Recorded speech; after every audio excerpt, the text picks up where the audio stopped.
fantasy worlds. What are your favourites? I have with me a stack bigger than this that tells you what are some of my favourite fantasy worlds. Some of these I'd love to live in, some of these I would not. Some of these are cosy, some of these are downright dangerous, some of these I find just fascinating. So without further ado, I'm going to go in order, roughly, this is subject to change, of some of my favourite fantasy worlds. We are going to start with one of the most terrifying ones. Not because of things that are in it, but the people. Game of Thrones, Westeros. I know there's dragons, but I just find it fascinating. I don't know why. I like the politics. I like the world. I don't know. I like reading about it. Being in it, no. No, thank you. No. Even if I had a dragon of my own, like Aegon the Conqueror, no. As much as I'd love a dragon. Oh, I'd love a dragon so much. I'm like Hagrid. I'd love a fucking dragon. I still would not. It's terrifying. I would probably die so quickly.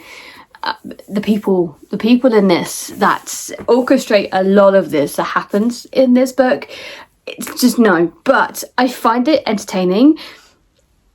The Night Walkers in the north, the culture that is brought from it, the children of the forest, like the lore as you go through these books deeper and deeper and deeper and learn more about it. It's fascinating, and I love that magic aspect of it. But I also love the fact that it's so grim and dark and horrible with hardly any magic in it. You know, it's hardly any magic. Yeah, there's dragons in this last couple of pages of this. There's dragons. You get direwolves, like the creatures of it. It's just, but everything about it, while terrifying, it's fun to watch it unfold. Like the Red Wedding, horrifying, but I was glued to the page. I couldn't put it down. The Dance of Dragons, the ending, I couldn't. The things that happen in the north, like you go for so much happens, so many creatures, so many things, the world of its own, how it just creates all these political machinations, everything that it comes with it is just, I don't know, tickle something in my brain that says, yeah, you love it. So the next one on the list is a childhood favourite. Allegasia, Aragon, it has dragons. Do I need to say anything more? It has dragons. Yeah, you get Urgles. Even though later on you find out the Urgles aren't actually as bad as you think they are. Which is kind of, I forgot about that on my reread. I forgot, oh yeah. What Christopher Paolini did was create creatures that everybody hates, but actually, if you look into the culture, he gave them a culture. He gave them, not just like Lord of the Rings and the orcs. It's like, these are the orc guys. They're bad. No, he gave them a culture. He gave them thoughts, feelings, all of this. Loved how that came about. But it has dragons. It has dragons.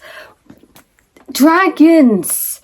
I could have a dragon egg. I could have a real dragon egg. I could have a real dragon egg. I could hatch a real dragon. I could own a dragon.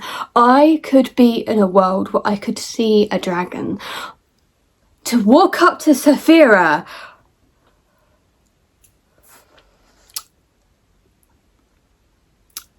I so badly want a dragon. Next one is, this one is warm, cozy and fun. And if you don't ever want to move into this world, what are you doing with your life? I'm talking about the world of bookshops and bone dust and legends and lattes. I am not kidding you when I'm telling you this is the cozy, fun world. Who does not want to live in a fancy world where 1, you're not going to get harmed, 2, no battles or wars are going to break out, 3, the only thing you've got to worry about is setting up a coffee shop? Who does not want to go to this world and meet Viv, find her coffee, discover coffee for the first time, sit and read a book with little pot roast, that little tiny cute little creature there. Who does not want to do that? Who does not want to just sit and have fun, read a book, enjoy life, maybe go on some adventures, but there's nothing like dangerous going to happen. You're not going to die. You're not going to be brutally torn apart. You're not going to lose your loved ones unless it's to a disease. You're not It's just a cozy, fun world, and who does not want to go live here? Who does not want to do that? If you don't, you're mental. You're mental. I'd do it in a heartbeat. I would. If somebody gave me a coin that flipped to any world I want to go, I'd probably go here. Another one that is kind of on my cozy list. If you've read these books, you know for a fact Robin Hobb does not hold back from pain. She does not pull back from wars happening, anything happening, but this has dragons. This has witted animals, and I work with animals. I would love to be a witted person. I just would. It has so much in it, but the world in and of itself, with the skill, with everything about it, I don't know, it's just comforting. It's just comforting, like going to Bingtown, to sail on a live ship. The whole realm of the Eldlings is just amazing. The only place I would not go is in that series. Right there. Okay? Up here. That, no. No. If you know, you know. The only reason this one's on the list is because it's a matriarchy. There is also dragons. This is the theme here. There is also dragons, but I can sail and I could be a pirate on a dead ship. I could meet Maias. I could meet the Guillemot. I know I'm pronouncing that wrong. I don't care. But I could meet him. Just dragons, sea dragons, sailing on a ship of dragon bones. As horrifying as that would be, sailing on a ship with dragon bones. It's a matriarchy. It's a matriarchy. That should just sell you on its own. This one might surprise some of you because so many people were because weirdly enough, I would want to move here. I don't know. It's probably the storms. I'm fascinated with storms. I just love them. It's a weird one. I'm weird. Stormlight, Roshar. I would move here in a heartbeat. Not just because Kaladin, not just because you meet all the people, or Syl, or any of that going on. There is a fuck off war going on here. And the Adlethi are always big fighters, right? I'd want to stay away from them.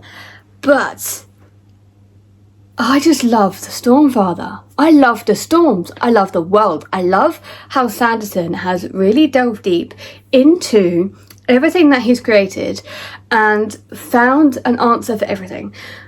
A massive fuck off storm comes through and it blows one direction and it rips things up, so the grass recedes, it sinks back in, and horses still manage to eat the grass when it pops and snap. It's just, and how the animals hide, how everything, he's thought about everything in this book.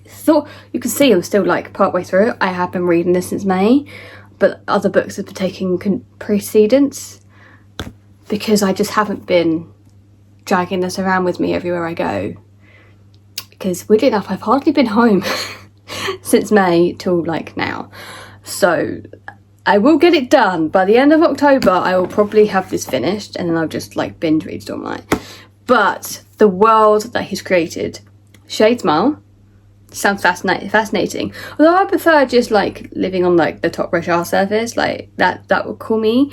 But like you have the Thalens who are just so, the cultures that are created, how everything's different, the Horn Peaks.